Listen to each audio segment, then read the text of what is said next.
The food crisis facing Africa hasn't spared any part of the continent. The whitish tents printed with names of humanitarian organizations that first responded to the floods that swept across a small village on the western banks of Shire River in Malawi's southern district of Chikwawa are still visible from a distance. The only sign that people still live here are the cold fireplaces in front of the about 15 shelters. The survivors spend most of their time in their farms preparing for the next rainy season. Chikondi Mapeto, a resident of the camp, says they cannot return to their original homes because they don't have money for constructing new houses. They're also afraid of being hit by the floods again. His family of 3 is among 3.8 million food insecure Malawians, 20% of the 20 million strong population, who the Department of Disaster Management Affairs says need 76 billion kwacha, equivalent to $73 million, in the next 5 months if they're not to starve. The amount represents 70% of what the government pumped into the previous Affordable Inputs Program, AIP, which it touts as crucial in achieving food security for vulnerable households. Beneficiaries are provided with subsidized agriculture inputs, mainly of 2 50-kilogram bags of fertilizer and a packet of seed. Mapeto's family has been benefiting from the initiative for the past 3 years, but they have always returned to the government for food assistance. He says sometimes due to floods or drought, farmers like him fail to harvest enough to take them to the next yield. The National Food Reserve Agency, which manages Malawi's strategic grain reserves, recently disclosed it has 89,000 metric tons of maize, part of which will go towards meeting the food needs of households like Mapeto's. Maize requirements for the implementation of the plan amount to 90,665 metric tons, according to Commissioner for Disaster, Charles Kalemba. He said the tonnage may go down if more partners come in to support. They keep their fingers crossed that no one will die from hunger. The number of people who will go hungry this year is higher than last year, a development the chairperson of the Agriculture Committee of Parliament, Samir Suleiman, says indicates AIP is failing to achieve food security and should be reviewed. Suleiman said he wishes this government could listen to other views so that things are done for the benefit of all Malawians. Millions of dollars are being pumped into AIP, but the number of people facing starvation keeps rising. An August 2022 policy note by the International Food Policy Research Institute found that it was more expensive to produce maize in Malawi than to import the commodity. But the Ministry of Agriculture has been adamant about AIP, choosing to maintain its current setup, which several stakeholders argue does not make economic sense. Last year, the government spent 120 billion kwacha, equivalent to $118 million, or over 50% of the agricultural budget on subsidizing fertilizer. This year, AIP claimed 109.5 billion kwacha, equivalent to $107 million, representing 85% of the agriculture sector budget, while for the next growing season, it is pegged at 213 billion kwacha, equivalent to $209 million. Mapeto also admits that sometimes smallholder farmers' failure to employ modern technologies and use certified seed, whose policy and Act of Parliament the Alliance for a Green Revolution in Africa, AGRA, helped legislate, results in low crop yields. With the Seed Act now in place, he hopes his household will stop being at the mercy of well-wishers when it comes to food availability.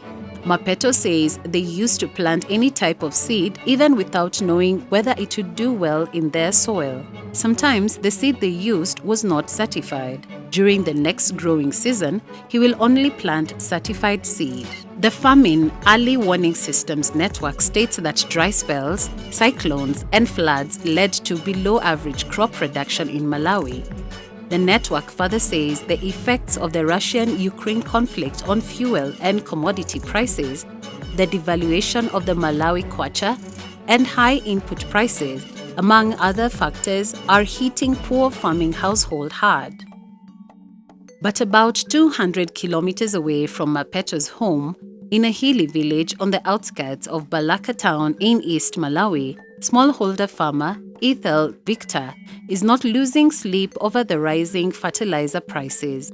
In low-lying zones between small hammocks in the otherwise typically dry area, Ethel grows crops using little sprinkles from a small stream that flows through her village. The mother of three says that in spite of the hot weather and droughts that are common here, her field is always damp because she uses manure that traps more moisture. It has also helped triple her family's yield. Now they have surplus for sale.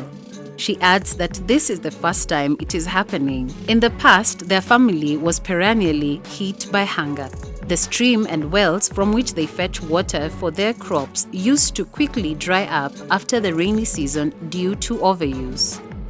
Today, less than a quarter of water is being drawn because the manure, dubbed mbeya, is keeping the moisture and in the process lengthening the time the crops can stay without being irrigated.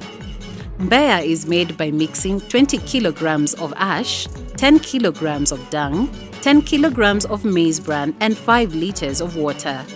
The process that produces a 50 kilogram bag is completed with either 10 kilograms of urea or NPK. Ethel says that from a 50 kilogram of fertilizer, they produce up to 5 bags of mbeya manure, making a big difference, especially now that inorganic fertilizer is out of reach of most smallholder farmers like her. Thaulo Osman, an agriculture extension development officer responsible for a section where Ethel's village is, says that through farmer field schools, thousands of farmers have been equipped with modern farming techniques to beat the effects of climate change. He has observed a gradual rise in yields among households drilled through the schools, adding that the knowledge gained in making the organic manure is being transferred to other farmers within their locations. A few kilometers away from Ethel's garden of healthy tomatoes, onions, beans, and carrots, Idana Mawecha is thriving in his farm with the organic fertilizer and improved farming methods. In his newly constructed iron roof house lies bags of shelled maize and heaps of red ripe tomatoes. Mawecha states that from his 2-acre piece of land, he used to harvest less than 50 bags of maize, each weighing 50 kilograms. Now, with mbeya manure, the yield has tripled, yet the investment has significantly declined. Benny, too, has built a new house using money she saved after realizing surplus yield from her farming, which had initially been a thankless affair. Interventions by institutions such as AGRA, which has been active in Malawi's disaster-prone areas such as Benny's, make farmers commercialize their crop production. Benny says that in the past, her village was affected by either floods or drought. She decided to concentrate on irrigation farming because she is able to control the amount of water that goes into her crop field. She recollects that while her family was also hit by floods in 2015, the damage caused by this year's torrent would have been insurmountable. She has now joined a cooperative that is concentrating on crop production to take advantage of deals that Malawi has with other African countries, like South Sudan, to export farm produce such as maize and soybean. Malawi is supposed to export food items worth $295 million to South Sudan annually for 5 years, but has only managed to export items worth $1.4 million. Mozambique has always been subject to persistent food insecurity, due in part to low investment in food production and natural disasters such as cyclones, drought, and floods. Now it is witnessing on its doorstep a shock coming from the Russian-Ukrainian war, sharply rising food prices. Matilda Jose, 40, a vegetable saleswoman, laments life is expensive as the price of rice, corn, and oil is rising. It's getting harder and harder to get food for her children. Many low-income families like Matilda's struggle to put food on the table. According to official statistics, in the first half of 2022, Mozambique recorded the biggest price increase in 5 years of 11.7%, with the price of food products rising by 17.9%. Experts state the Russian-Ukrainian war only reveals an old phenomenon: weak investments in food production. Food production has not been considered a priority.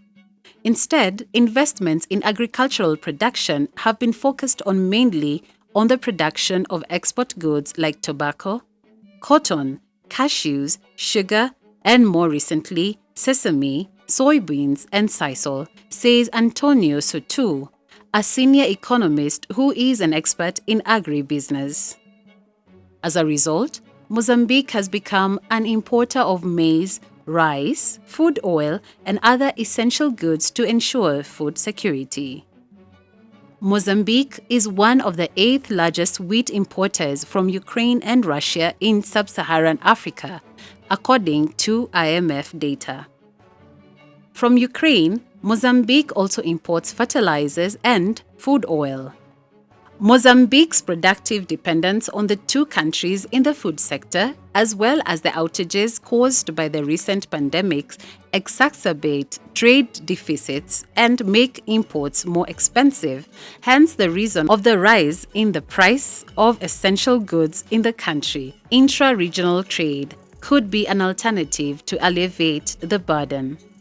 But Mozambique's food production sector is far from taking advantage of the opening of regional borders. Mozambique is also dependent on imports from South Africa, one of the largest economies in the region, with the only industrial hub. Mozambique has no manufacturing industry, particularly in the food chain sector, adds Sutu. Despite these international and regional constraints, Mozambique is trying to run faster to solve problems of domestic productive inefficiency. In August 2022, the government adopted a package of measures for the agriculture sector, including reduction of tax for companies in the sector from 32% to 10%, and the exemption from VAT on imports of agricultural inputs. President Filipe Nyusi called on the private sector to start investing in wheat production. The measures, though, are considered by some not to have gone far enough. The priority should be creating conditions for the millions of smallholder farmers to improve the productivity of their food crops and ensure that the thousands of families affected and displaced by natural disasters and war can restart production in a more resilient way, says Sotu. Difficult access to finance and technology are some of the constraints that many family farmers face. The financial instruments needed to reactivate the network of thousands of rural traders is of extreme importance because one of the worst fatalities of agricultural production is post-harvest losses, the agribusiness expert considered. Francisco Correa, 50, leads a smallholder farmers association called Nzara Yapera. Farming is over in Vandusi, Manica, central Mozambique. It produces soybeans in an area of 50.6 hectares. Francisco says they produce these crops because they're tolerant to drought. The association of about 40 smallholder farmers is an example of how technology transfer and partnerships can boost agricultural production and increase the income of rural families. The association sells the surpluses to entrepreneurs in the poultry and livestock sectors. In addition, members use part of the production to feed their families. Benefiting from the support of the Alliance for a Green Revolution in Africa, AGRA, The Nzara Yapera Association has since 2021 been working in partnership with Phoenix Seeds, an improved seed production company. Already, the smallholders farmers benefit from improved seeds and purchase of surpluses are guaranteed at a good price. In addition to encouraging partnerships between smallholder farmers and businesses, AGRA supports farmers in agricultural production technologies and technical support to the company in the production of improved seeds. According to the Phoenix representative, Jorge Shi Bahanda, the company, with 180 workers, most of whom are female farmers, can produce 3,000 tons of seeds, having produced 1,500 tons of hemba beans, corn, sunflower seeds, among others. According to AGRA representative Benvido Vade, the organization carried out interventions for the development of agriculture in several areas. He said the goal is for this seed to reach producers through distribution mechanisms on the market and for producers to be able to use these seeds. Another area of great impact on smallholder farming was from conducting studies for the formulation of fertilizers suitable for different soil types in Malawi. He added that AGRA teaches producers about the advantages of using proper fertilizers to increase food production. There is a way to ensure no African goes to bed hungry if the will to make that happen can be mastered.